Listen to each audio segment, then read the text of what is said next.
Joves oblidats, Consell tancat. Joves oblidats, Consell tancat. Joves oblidats, Consell tancat. Joves oblidats, Consell tancat.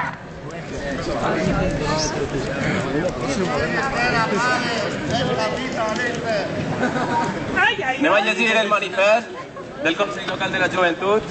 Bé, l'any 2010 ha estat designat per la Unió Europea com l'any internacional de la joventut. Any ple de reivindicacions en positiu pels drets dels joves i per les seves perspectives de futur, que a moments d'ara no acaben de ser les més favorables, ja que els joves estem patint més fortament que d'altres sectors socials les conseqüències d'una greu crisi internacional que fa minvar les nostres perspectives de treball, les nostres alternatives d'oci, de formació, de qualitat de vida i de futur. Així Ontinyent, malgrat el panorama europeu, encetem l'any amb un Consell de la Joventut tancat, deixant sense serveis a 12.800 joves de la ciutat i sense possibilitat de cara a planificar activitats per al proper any. A més de la manca de serveis que es veuran retallats, s'està atacant a l'organisme encarregat de dur a terme la planificació real de les polítiques de joventut i menyspreant el treball que en els nostres 20 anys d'existència com a Consell Local de la Joventut hem dut a terme les 21 associacions joves que hi participen. El Consell Local es troba immers en un procés de negociació amb el consistori municipal, que a hores d'ara encara no dona fruits reals. Per aquest motiu ens trobem avui ací, reivindicant les nostres necessitats reals i demanant al govern municipal que estudi a fons les propostes econòmiques exigides pel Consell. D'altra banda, demanem solucions al nostre problema. Per això lluitarem per i amb la joventut i farem visibles els rostres i les inquietuds de les generacions futures que també conformem part activa de la societat. Tot això baix l'eslògan "Els joves també existim". Sabem que el camí no serà fàcil, però amb el compromís de tots i totes, el futur serà nostre.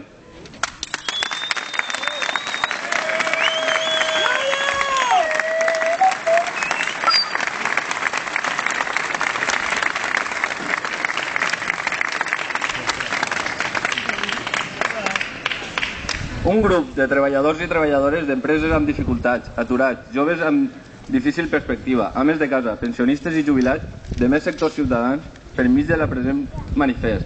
Demanem públicament a tots els estaments públics i privats que ens deixen totes les diferències a un costat i acorden les mesures que paren la sangria d'expedients de regulació, d'acomiadaments i altres fórmules. En els 2 darrers anys que han dut a Ontinyent a tindre més d'un 20% de la seva població activa desocupada. Davant d'esta greu situació, no ens resignem a que Ontinyent torni a ser un model de benestar social i treball. Per això, el 26 de gener, ja vam registrar en l'Ajuntament un escrit per el qual demanava la màxima autoritat municipal una convocatòria de tots els agents socials de les ciutats de la ciutat. I per això estem avui així, pacíficament a la plaça Major, perquè davant de la situació actual d'Ontinyent, amb l'esgotament de l'actual model productiu, hi ha més de 3.793 aturats i aturades, segons les xifres oficials de l'INEM, i amb moltes poques possibilitats de perspectiva de futur per als nostres ciutadans, i amb major incidència en els sectors de població més joves. Perquè davant de la passivitat del govern municipal que vostè presideix i del conjunt d'estaments socials en el tractament de la greu situació econòmica i social que estem travessant i la manca de perspectives de futur, si abans no ho aturem, ens deixem com a panorama un futur incert per a famílies senceres. Un grup de treballadors i treballadores d'empreses amb dificultat, d'aturats i joves, que ens resignem a patir aquesta situació passivament.